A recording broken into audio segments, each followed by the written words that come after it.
విశ్రాంతిని ఇస్తానంటే ఎవరు రాలేక అక్కడే ఇంట్లోనే కూర్చుంటున్నారు, షెడ్ల కింద కూర్చుంటున్నారు, టీవీలు చూస్తున్నారు, కబుర్లు చెప్తున్నారు, ఇదే లోకంలో అంటారు. కానీ దేవుని సన్నిధికి వచ్చి దేవుని కొలుచుకునే పాత్రగా ఎవరు ఆడబడలేదు తిరగలేకుంటున్నారు. దేవుని వాటికి తెలియజేస్తుంది కనుక కుమ్మరి వారికి ఎలాగా మట్టి పైన అధికారం కాకుండా పైన దేవుని యొక్క మనిషి మీద అధికారం ఉంది.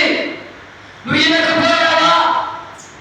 ఆయన శ్రమలను పెట్టి తన కుమార్తెను మార్చుకొని తలకిష్టంగా నిలబెట్టుకుంటాడు దేవుని సన్నిధిలోని. దేవుని వాటిని తెలియజేస్తుంది కాబట్టి దేవుడికి అంత శక్తి అంత బలం ఉంది కాబట్టి నాకు లేదా అని దేవుని వాక్యం తెలియజేస్తుంది. కాబట్టి ఏమియా 18 ఆలోచన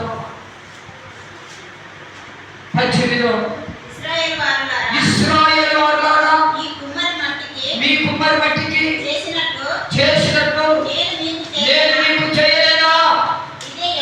ఇదే యెహోవా అంటున్నాడు. కుమ్మరి అక్షిగడ్డ మట్టికి చేసినట్టు ఇశ్రాయేలు వారులారా